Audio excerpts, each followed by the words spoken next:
5 o'clock. This is a meeting of the Finance Committee of the Springfield City Council. Our chair is away. I'm a member, Jose is a member, joined by Council Maria Perez. And there are 32 items on the agenda. I'm going to try to go through them as quickly as we can. And Kathy Bono made a wonderful guide that we're passing around if anybody wants to see it. That will help with the items on the agenda. Okay, so we're going to start with order number 1, a bond authorization for fiscal year 25 MSBA projects. Number 2, right, over 19 million. Kathy, are you going to be handing most of this? Pete Garvey is here to speak to that. Okay. I thought you. No, Pete, go ahead. Okay. So we got 4 projects coming up from the MSBA that were approved by the MSBA. Bowles Roof, Sumner Roof, Glenwood Roof, and Central Windows, which totals 19,690,123. 80% reimbursable of eligible costs. Eligible is a big word. I think we're looking at all the money we get from the Yep. MSBA. We will not be able to take a vote because there's no quorum. Okay, so we'll probably just refer all these to the full council. Okay? Any other comments on that? Number 2.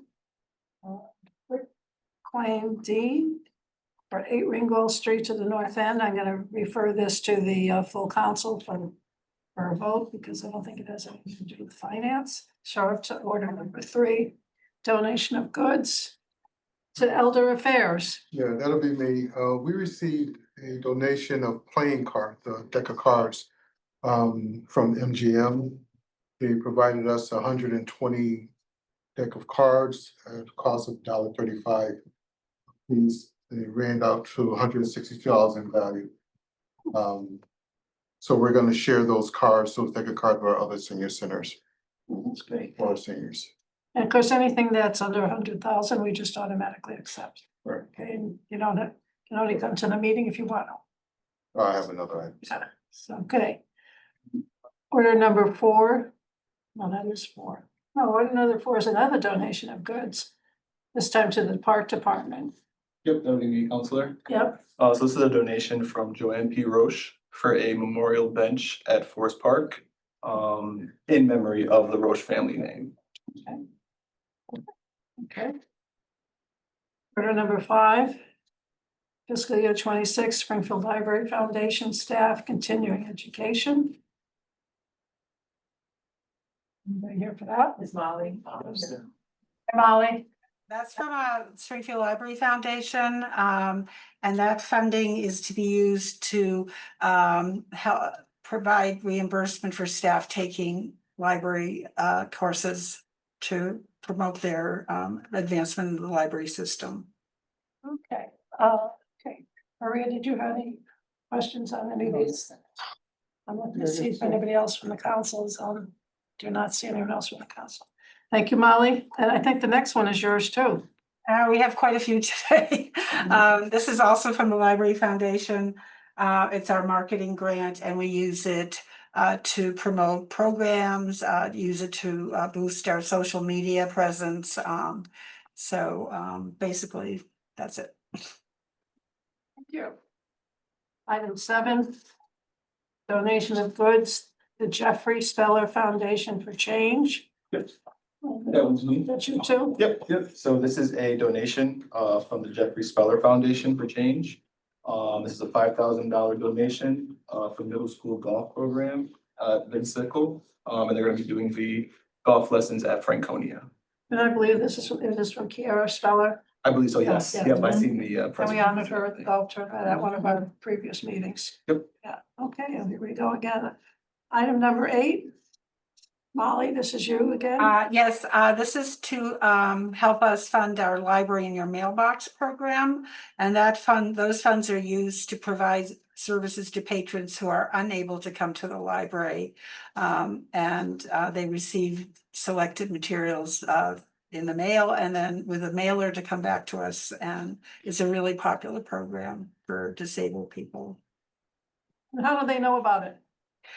We try to promote it. One of the things we will be doing is really promoting it. It's on our website. A lot of it was through word of mouth. You know, we've worked with different agencies, so it's a really popular program, and this funding will help us promote it as well. It sounds like you're gonna be very busy because the next Yeah. two years are yours. Okay. Yes. Number 9, the Library Foundation Mission Square. Again, that's to replace some of the furniture. That is a very busy library, and some of our furniture is well used and in rough shape. So the Library Foundation is committing funds from the Annie Curran Fund, which is restricted to the Mason Square branch, to purchase new chairs for the library.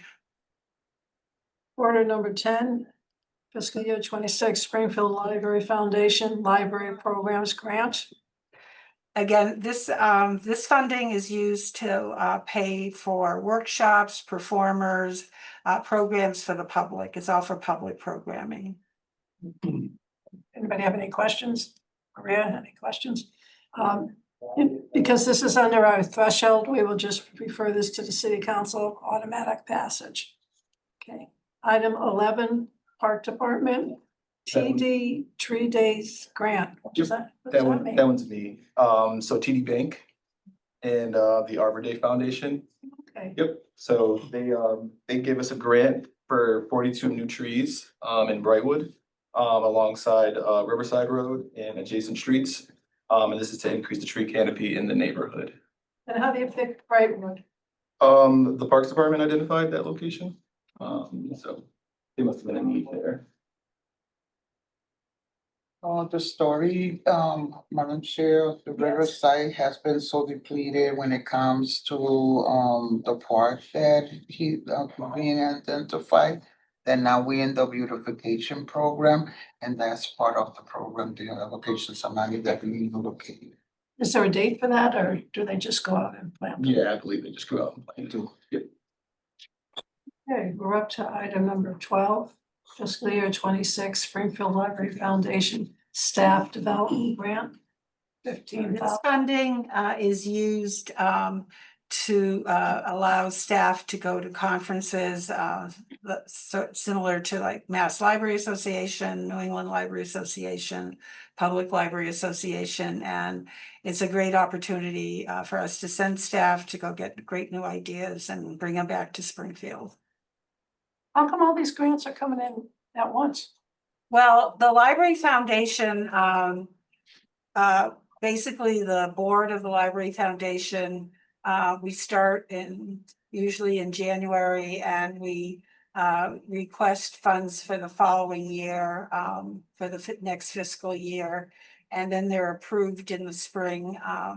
And then they start up in July 1st of 2025 for the fiscal 26 season. So we were able to get there's quite a few all together. And once we add up all of the grants from the Library Foundation this year, it's a total of $472,500 to help the library provide programs and services and to offset the general fund. There's just one person who writes all these grants? Speak. Molly?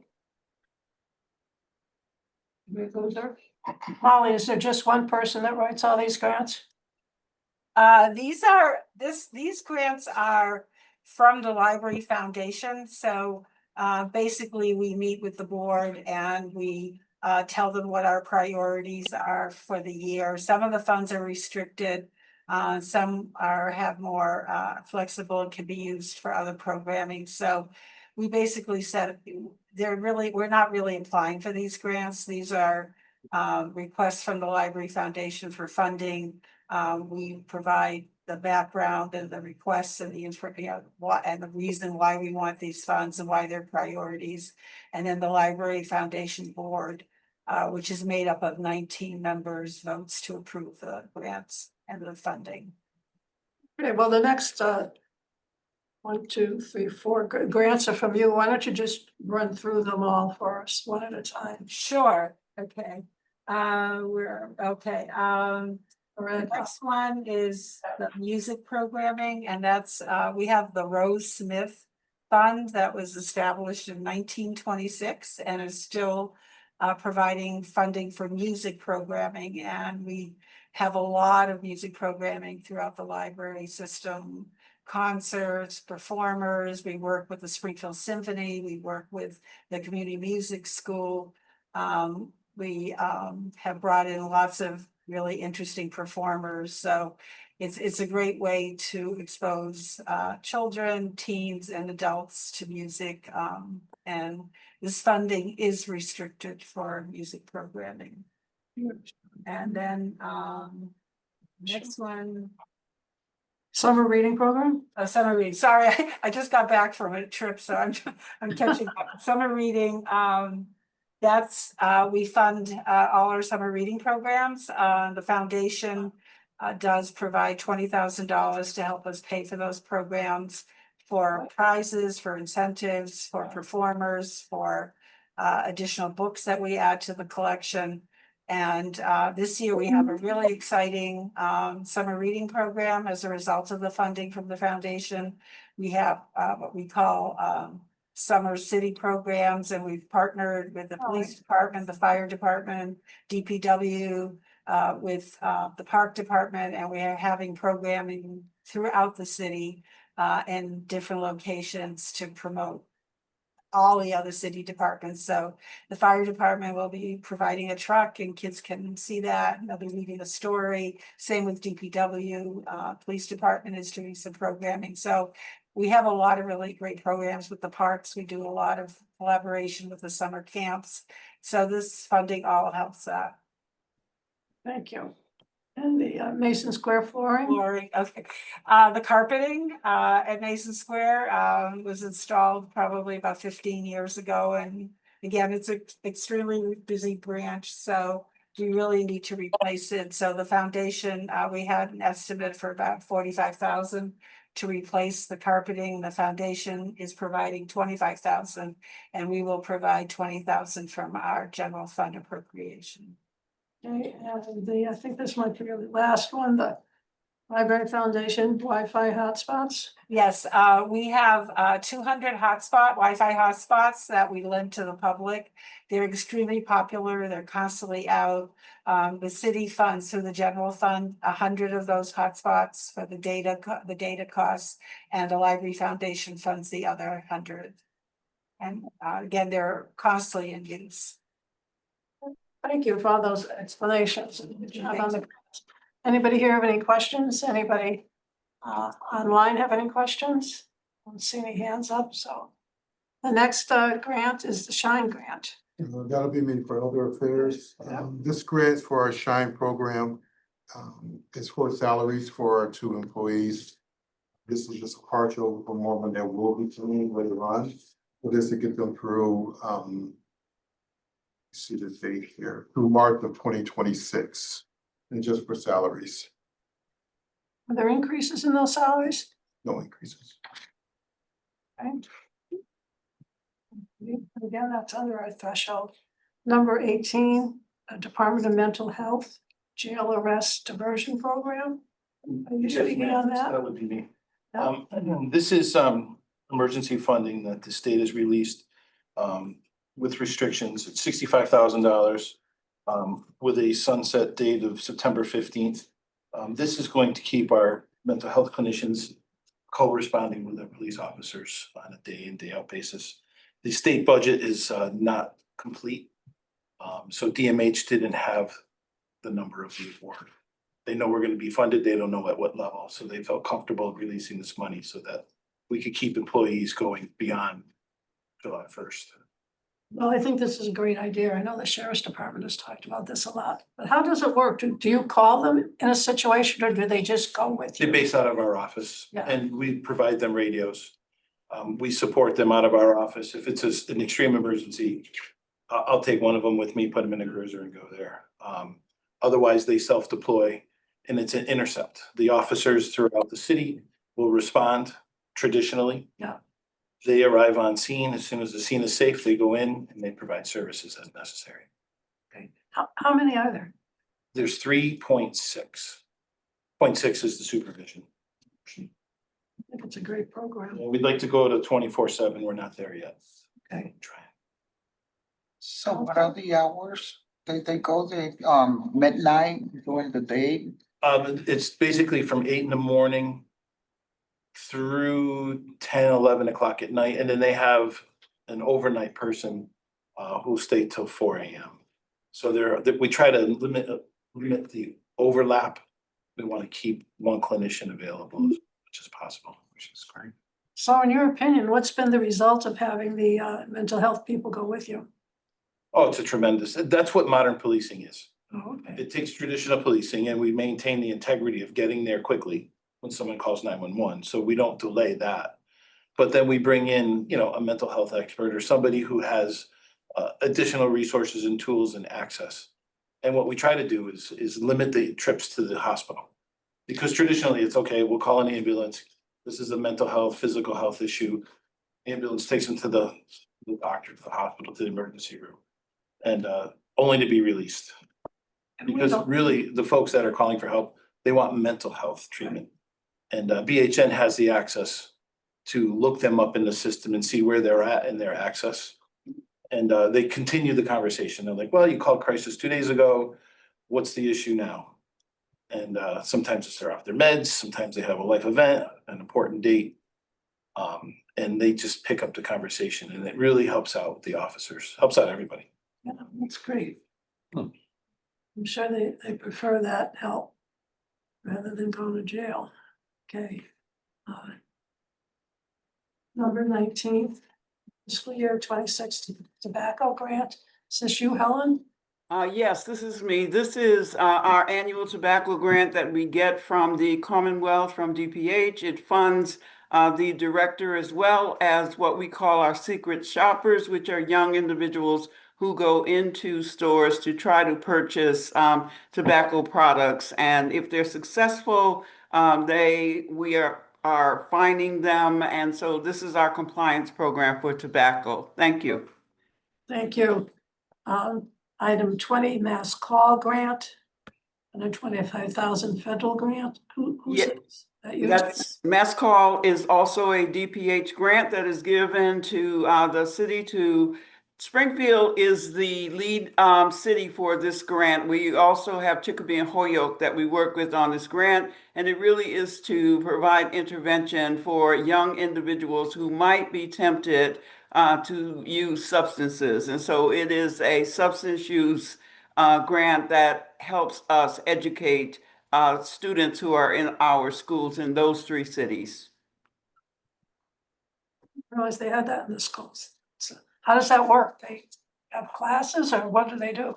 So the program director meets with the counselors in all of the schools. Young individuals are referred to the program director, and also we work very closely with community-based organizations. For example, in Springfield, our partner is South End Community Center.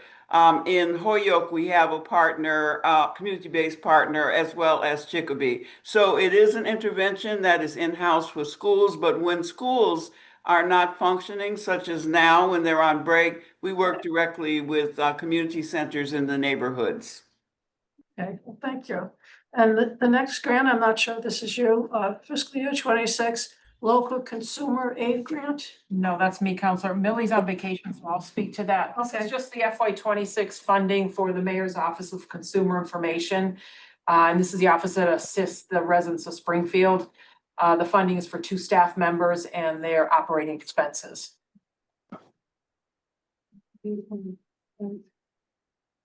18. Okay, so 19, 20, and 21, we'll probably have to come to the meeting to explain. Okay. Order number 22, another library grant. Library system personnel and operating grant. Thank you. This is for offsetting the general fund expense, 75,000 goes to funding our Sunday hours at the Central Library. 45,000 to match the city, 25,000 for technology replacement of our public computers, and then 25,000 to provide funding for outreach activities. Okay, thank you. This looks like it might be Jerry. Order number 23, homeless solution grant. Yes, this is a one-time grant that is given to us from the Commonwealth of Massachusetts. This year, we are working with Wesley United. We're working with Pastor Cummings to think about when the winter comes and how we keep their 25 beds functioning throughout the winter season. We're also funding 7 local pantries around the city who provide food to vulnerable and marginalized residents. So again, this is a one-time grant that is given to us from DPH. We plan to use it to enhance the winter programming for homeless individuals in the city of Springfield. Thank you. And number 24, again, the Springfield Library Foundation Trust and Endowment Grants. Yes, this is $180,000 for library materials from the Library Foundation. These are all trusts and endowments that are restricted to purchasing library materials. So they're used for books, media, for ebooks, online music, online videos. So we're getting a lot of increase in use of that. So it's used just for library materials of all sorts. Okay, and 25, state 911 training grant. Hi, good afternoon. Rebecca Ocasio with 911. So this grant is something that's offered us to us every year by the State 911 Department. It's not a competitive grant. There's no match required. It covers 32 hours of continuing education for every one of our dispatchers. It also pays for some software that we use in hiring, testing software, and protocol software.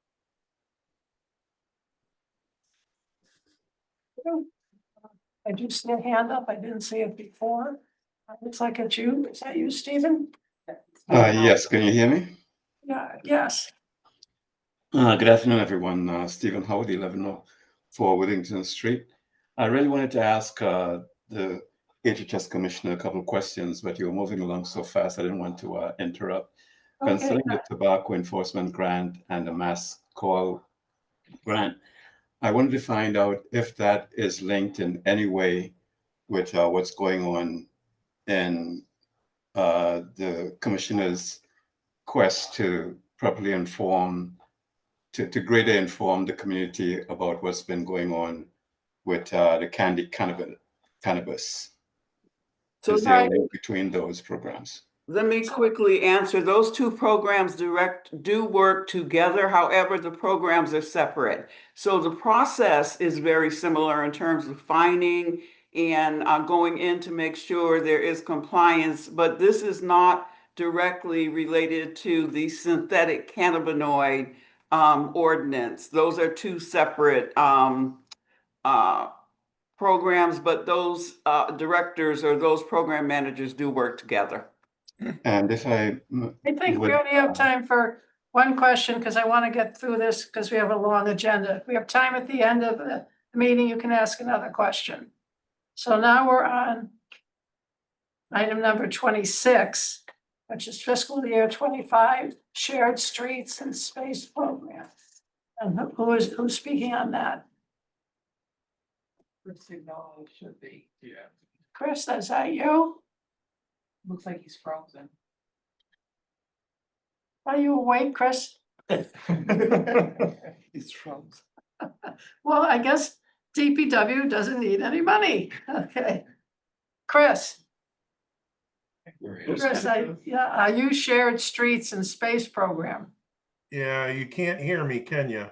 Yeah, we can hear you. Okay, there we go. We can hear you and see you. Beautiful. Well, yeah, the Shared Streets Program, grant from Mass DOT, $213,000 for pedestrian and traffic improvements that are gonna happen on Berkshire Avenue at Densley Road and Holly Street.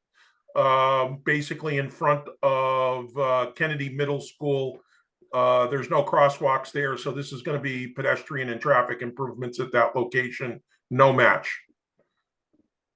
Thank you. Okay, we're up to item number 27, which is fiscal year 26 Council on Aging Grant. That'll be me for Elder Affairs. Okay. This is an annual grant that we receive.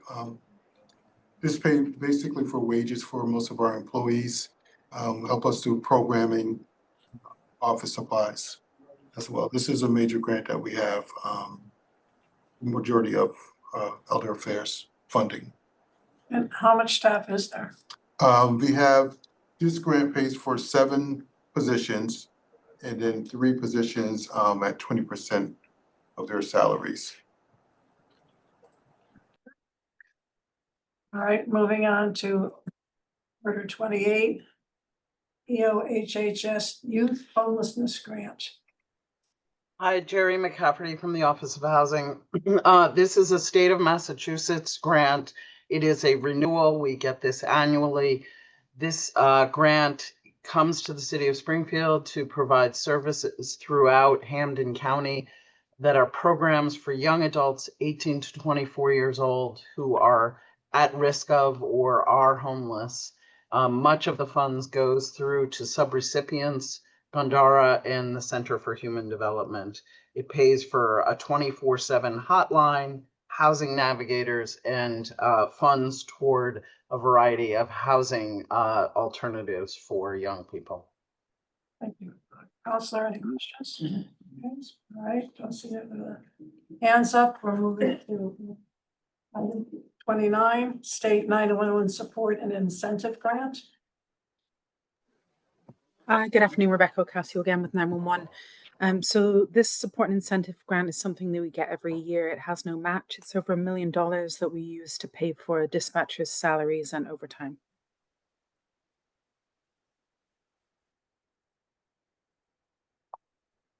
Counselors in the meeting may have some questions on that, but I don't believe you or I have any.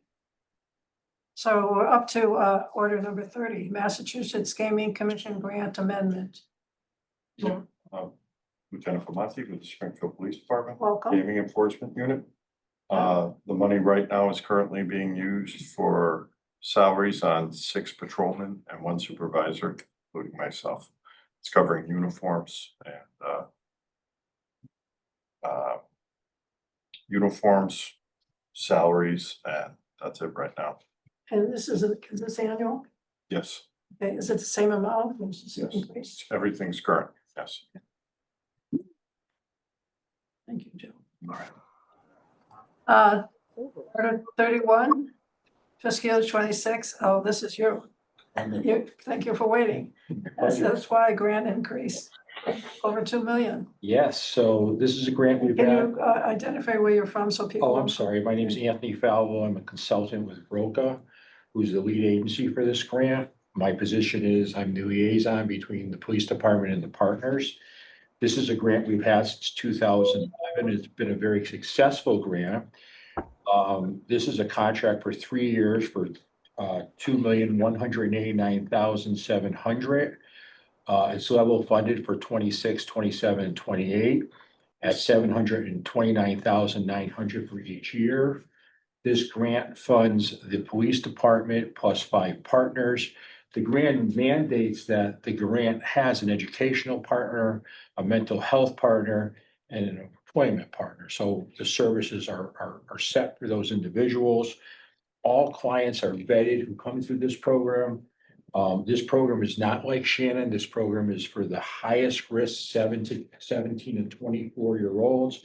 These are the people most likely to be involved with shootings and stabbings, and they're all gang members.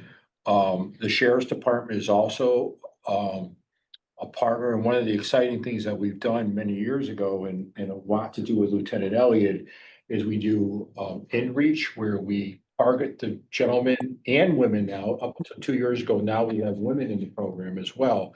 but we go in and target them 3 to 6 months before they come out. So when they come out, they have a place to go.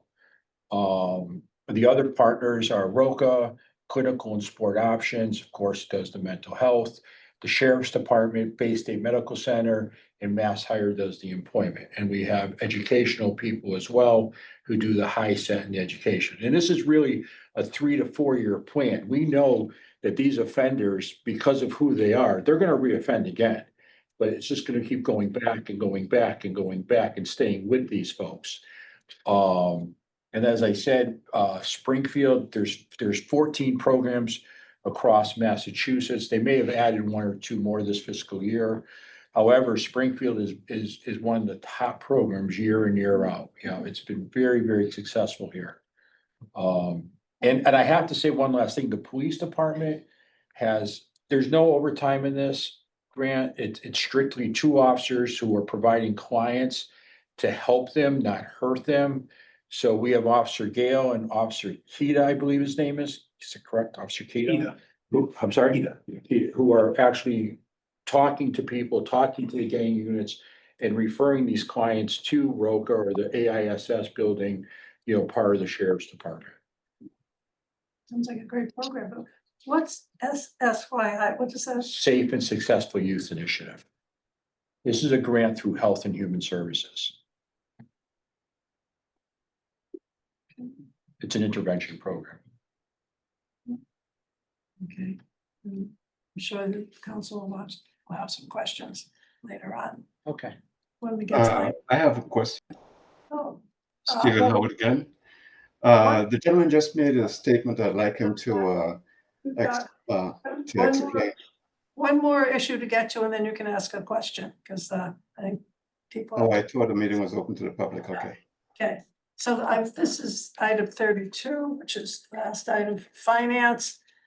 Anthony is, I think you're item like 70 tonight, so. This coffee. Yeah, I got a cat out in the car. So the last order for the finance committee meeting tonight is the fiscal year 26 Municipal Community Mitigation Fund, no match required. $2,903,700. And who is speaking on this? I am. Oh, I wondered why you were here. It's so quiet over. Tim Sheehan, Chief Development Officer.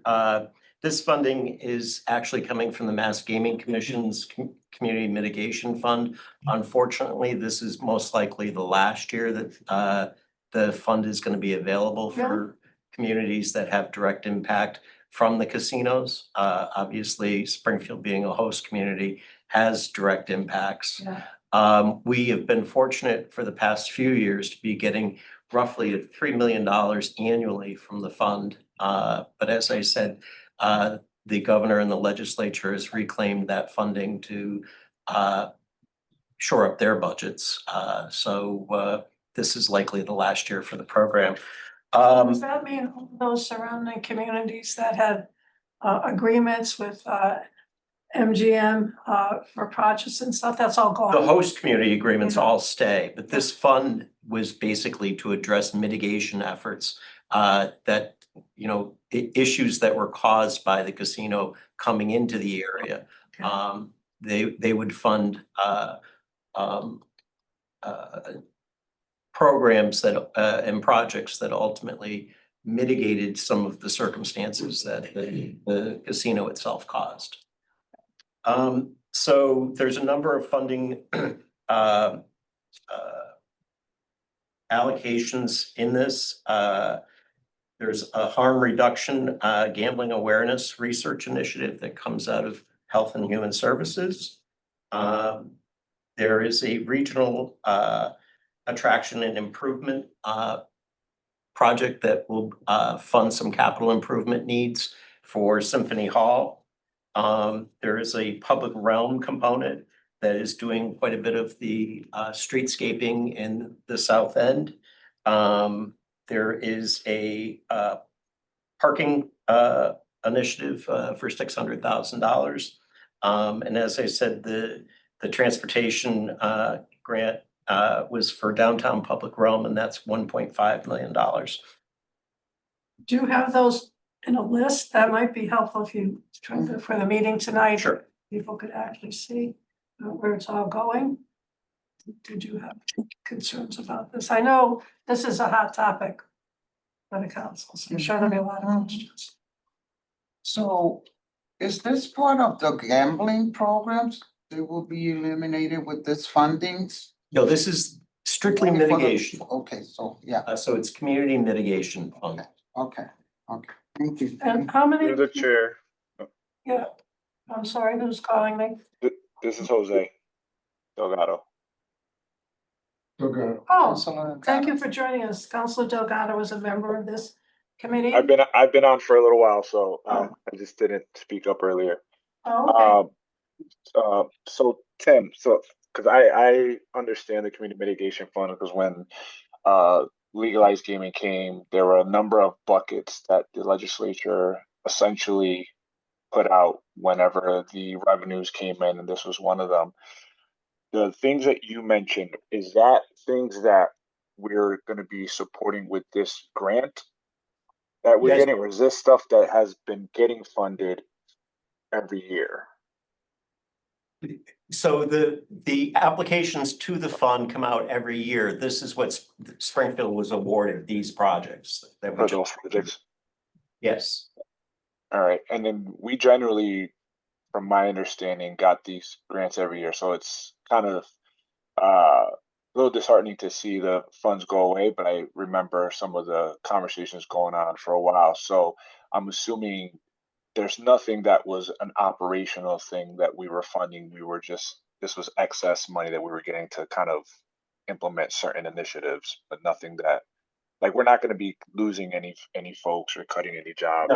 No. Right. And just to bring up your point, Counselor, you might have remembered from your time previously that there was also the Economic Development Fund that was supposed to be addressing economic development issues in the host communities. And that has also been taken by the legislature. So essentially communities are getting less now, years after. Okay. Yeah. All right. Thank you, Chair. Thank you, Councilor. I'm sorry, I didn't recognize you earlier. We're also joined by Councilor Tracy Whitfield. Councilor Whitfield, did you have any questions or concerns? I have a question on 8 Ringgold. I don't know if we are there yet or past it. Which item was that? That was a quick claim deed, Counselor, that Oh. we're not really voting on it. Yeah. It's gonna be spoken about on the council floor. There's not Okay. really a financial order. It's really, we don't know why it's here because I don't think there's any. Okay, I'll wait. They're going to discuss it at the meeting tonight. Thank you for the write-up, though. That was helpful. Yeah, very helpful. Thank you. So I think that's it for the items for the finance committee. And as I said, we do not have a quorum. So what I'll just do is make a recommendation to the city council at the regular meeting to pass all the items, and I'm sure the councilors will have quite individual. Madam Chair. Yeah. I thought I saw Tim on. Me and Tim are on the committee. Oh, I can't see Tim. I think he's in a pub. I'm here. I'm in my car. Oh, yeah. Well, then we have a quorum. Councilor Delgado, would you like to make a motion? So I will make a motion, although there are two items that I cannot vote on because of my job. Those are items 25 and 29. So I'd make a motion to move this to the city council. Every item other than 25 and 29. Okay, so moved. All in favor? Aye. Aye. Okay, and we will take 25 and 29 out and make a recommendation to the full council. Does anyone have any questions about any of the issues we've discussed or want to add anything, or Kathy? I don't, anything? Stephen, you can ask your question now. Yes, thanks, Madam Chair. No, there are a couple of things I just wanted to find out, especially from the HHS commissioner. I know that she's working on getting word out about the candy cannabinoids, and I wanted to find out if there are any upcoming actions to try to get some funding to help with that, the way they're doing with the tobacco and the other items she spoke about. And the second thing is, a gentleman said a while ago that he knows that folks will be repeating offenders, and that's part of the reason for the grant. So I just wanted him to explain what he meant by knowing that they will be repeating, they are repeat offenders. So let me answer the cannabinoids question. So there is no funding that is attached to the cannabinoid ordinance. We have a marijuana compliance coordinators whose job it will be to monitor the stores that are selling cannabinoids. But let me say, we are sending out 400 letters to all of the convenience stores and restaurants and other venues in the city to let them know about the ordinance. We will have one-on-one meetings with the 14 entities that we know are currently selling them. So we will bring them in, have the conversation. Our goal is to make sure everyone has a copy of that ordinance and they know that it is illegal. We have identified a space where we will put the confiscated items, and we will be working obviously with the police department when we take items off of the shelves. So that's where we are right now. We are in progress and process. We told the council that we would try to get that education piece in prior to confiscation, and that's where we are at this time. Thank you, Helen. Answer. Thank you. Okay. Okay. Ready? Answer. Yeah, sure. Thank you. Mr. Howard, And after that, we will end the what I meeting. meant by that is we have a research partner that works with all 14 sites across Massachusetts since 2011. And because of some of the folks that we're dealing with, again, these are kind of the 1%ers, that history has shown that a lot of these gentlemen who come out of prison, get into a program, will reoffend. But the idea of this program is to continue to work with them, continue to work with their families when they're coming out of prison, to go back to them and give them more services. Which, I think is a great idea. Yeah, I appreciate that. And I just wanted to find out if there was actual research that supported what you were saying and how that worked, because I know there's a second chance. I don't remember the name of the program right now, where young people are giving another opportunity to get back on course, and I was wondering if that's part of the program. Thank you, Stephen, and I'm gonna end the meeting right now. Thank you, Madam Chair.